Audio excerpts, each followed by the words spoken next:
Hi, and welcome to the first episode where we'll be discussing parenting and deaf babies. We thought it would be worthwhile to raise this topic as deaf parents. I have 2 children. My eldest is hearing and a coda, and my youngest is deaf. They are 5 and 1. It's been a journey, that's for sure.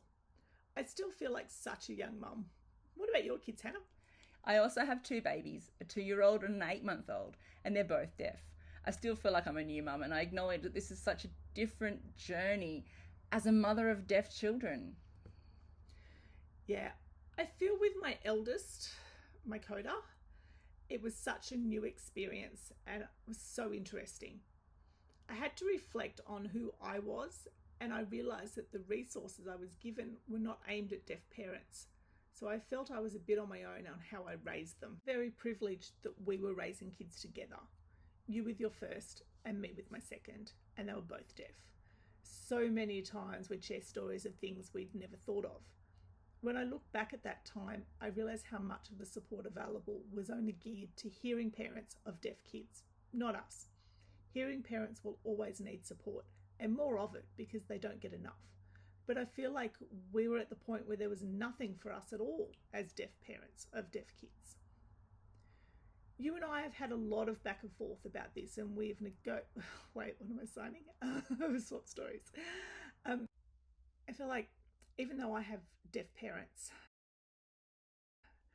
times have changed so much from 20 years ago. What's your perspective on that?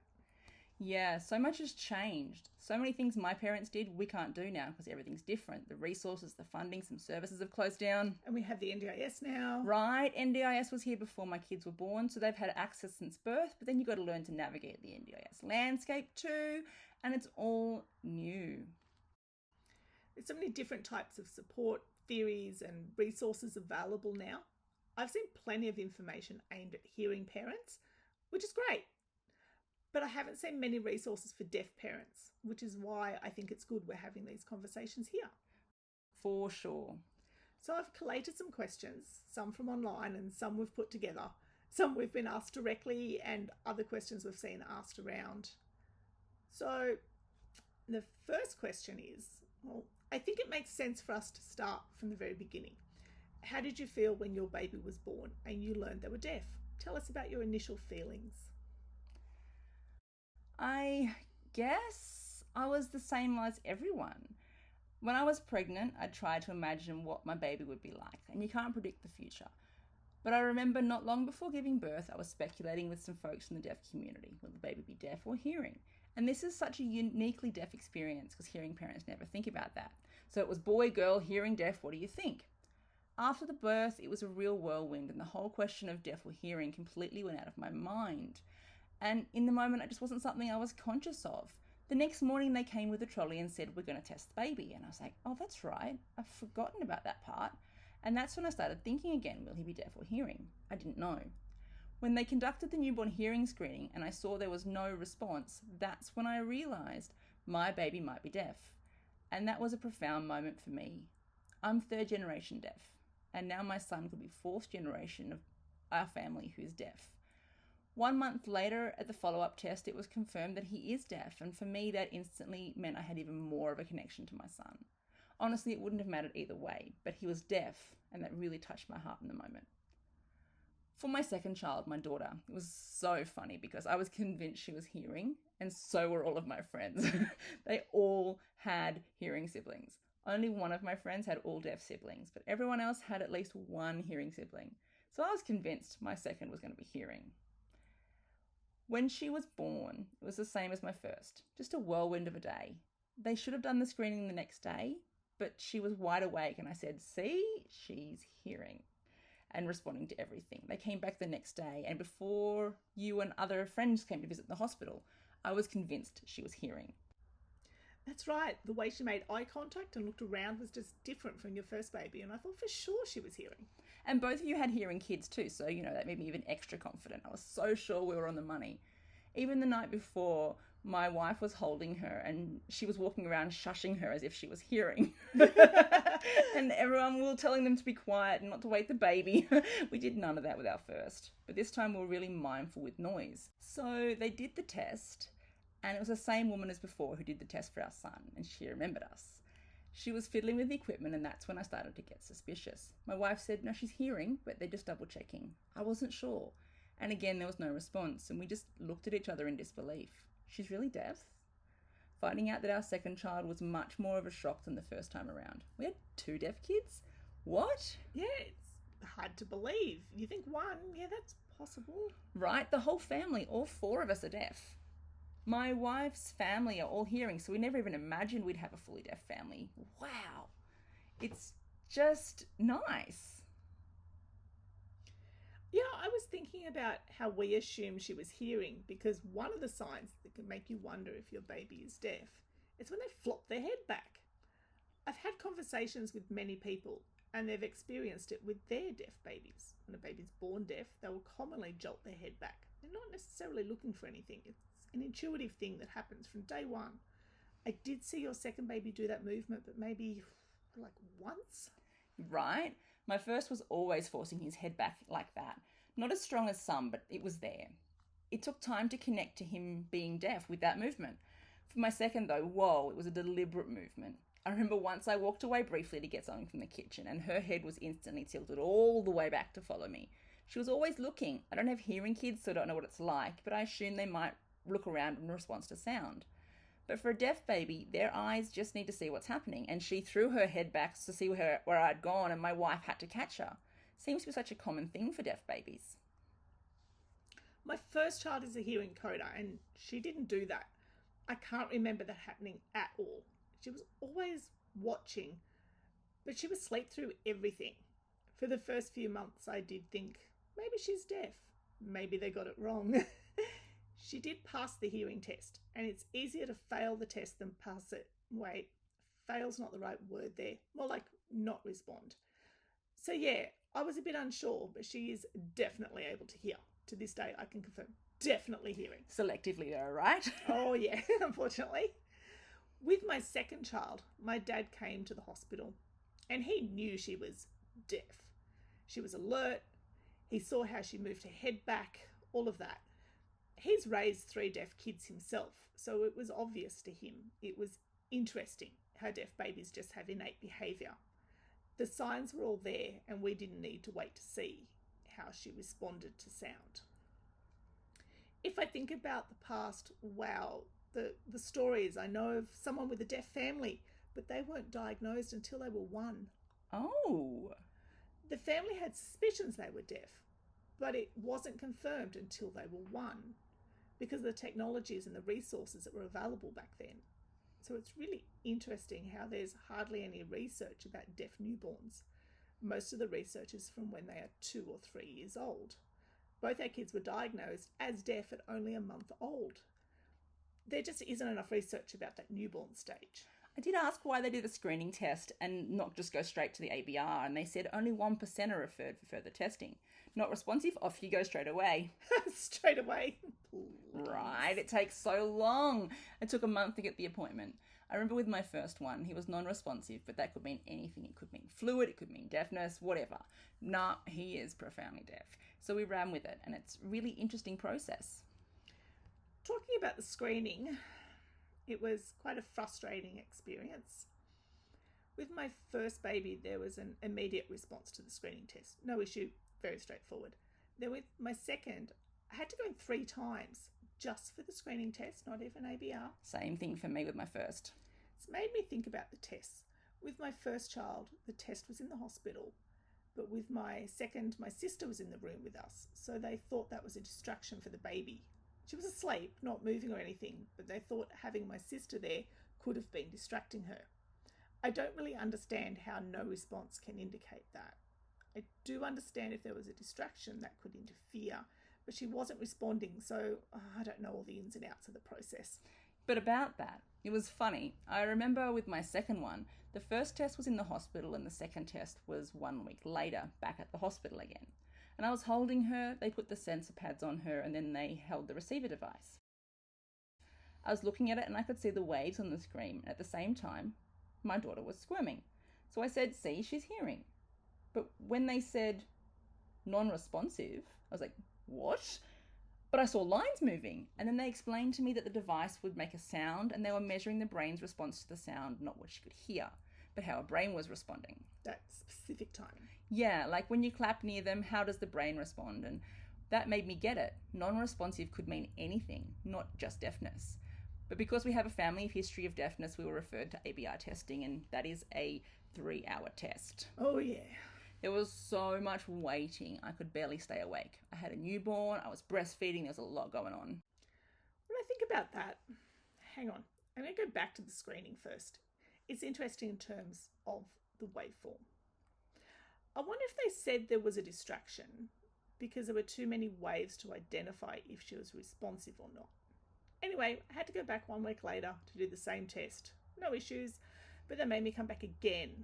I said, is it because I'm deaf? Just do the ABR. Right. So what struck me the third time was I went to a different hospital because there were no appointments, and there was someone there who could sign. The other staff could only speak. She was great and really lovely. My baby was moving around at the time, wasn't fully asleep, and she said to me, well, what's the point? She's already not responsive to the test anyway, and there's a family history of deafness. She said they shouldn't have kept referring us for more screening. That should only happen once, and then we should have been referred on. It was interesting with the ABR test for my first child. Remember how I said I was unsure if she was deaf or not during that first month? I thought it was worth doing the ABR just in case. So we went, and it was definitely an experience. I didn't know what I was doing navigating that process. I walked in, and as soon as they realised I was deaf, that I don't speak, I felt they really treated me with contempt. Signing is my priority, my main language, and they looked down on me. Unfortunately, that day, she just wouldn't sleep, and when she finally settled to sleep, somebody opened the door, and so she woke up. From that point, she would not go back to sleep. She was crying, and it was then that they said to me, you need to deal with your child. What? She's 1 month old. Right? Only 1 month old. Sorry, but I can't force her to sleep. If this time doesn't work, I'll come back. And they were a bit annoyed that I wasn't complying. It made me think about hearing parents with a deaf child, juggling a newborn and feeling like they have to be passive and comply with what the professionals say.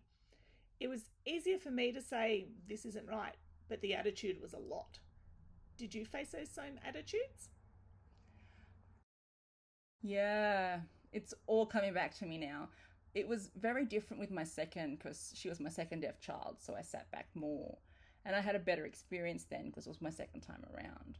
But with my first child, whoa. I remember we went for the ABR, and luckily he slept right through it all. I kept thinking, maybe he can hear, don't assume he's deaf. We got about 90% through the test and we were told to come back later. We were asked if we wanted to meet the ENT, and we thought, well, why not? Let's see what happens. Worst decision. I should never have done that. I felt so insulted. The ENT ignored me completely and spoke only to my wife, who has cochlear implants, and said, this baby needs CIs now. My wife was using the interpreter, but the ENT said, you need cochlears straight away. That is so much pressure. They were speaking like there was some kind of crisis or emergency, and I was like, whoa, we are first-time parents. We're a deaf family. We do have some knowledge about what to do, and I need to enjoy being a mother first. Deafness isn't the only thing in the world right now. It's just part of our lives, and we need to take the time to learn about being first-time mums before we do anything else. With our second, we were so much more relaxed, but that first time really struck me. We left that room feeling not just sick for ourselves, but for all the hearing parents out there who get told, you must do this and that, and feel pressured to act. Give them options. Remind them they're all right, their baby is healthy. Yes, they're deaf, but there are so many options. Here's some things to read, take some time, and tell us what you want to do when you're ready. We're here, contact us anytime. And leave it at that. It's already a big decision being a parent without all that extra pressure. We walked outside feeling deflated and saw all the kids walking into the building. We felt so sick. That's right. I grieve for all those other children. Mm-hmm. I know I still have to advocate But I feel so deeply for hearing parents who have to endure those types of attitudes from the professionals. I look back to my first visit with the ENT for my second child. It was interesting. We started the appointment and everything was feeling good. We had nice vibes. The ENT was very supportive of the fact we could sign. They valued Auslan and language acquisition. And I thought to myself, wow, what a big shift from 20 years ago when Auslan was dismissed and there was strong segregation between an oral approach and the use of Auslan. It seemed there was acceptance of a more mixed approach, allowing for preference and personality. I thought, great, that's exciting. Then at the end of the appointment, they said she would need a cochlear implant at 9 months of age. As a second-time parent, I realised that with our first child, we didn't need to think about this at all. I was imagining my baby at 9 months of age and wondering if I could put her through that. That went straight to my heart and I needed to think about it. I was open to the idea, but I needed time to think about it more. The ENT said to me, I want to share something and it's really important you think about it. They said, I want you to imagine 2 deaf children.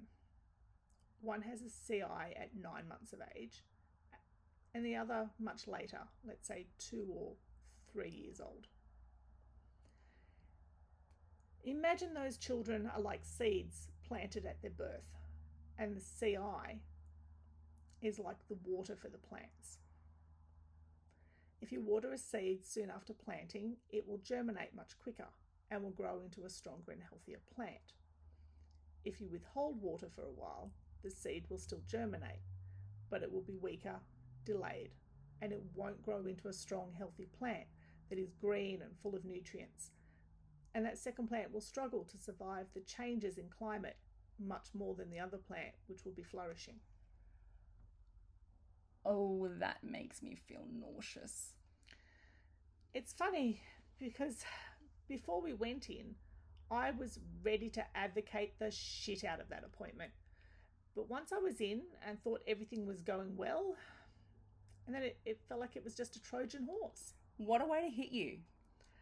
I didn't know what to say. I thought, what about me? Am I not good enough? Exactly, that's how I felt too. They used a different analogy with me. They used a book. They said if you decide to wait until later to choose a CI, then it'll be like you've flipped through all the pages of his book of life without language, and he'll have to start right back from the beginning. And I said, no. From the very first page of his book, he'll have Auslan. He'll develop rich, expressive sign language, regardless of whether he wears assistive hearing devices or not. He'll have language. You're only seeing one perspective. You need to look at the other. And you're talking to deaf adults. We've lived and breathed this life with Auslan. Oh, the way they talk, it makes you feel... Ugh. The gall of them. Even worse though, later I knew I should have said more, but I was so angry. Oh, always. I'll be in the shower later and I think, fuck, I should have said this and this. Right, next time I'll have comebacks.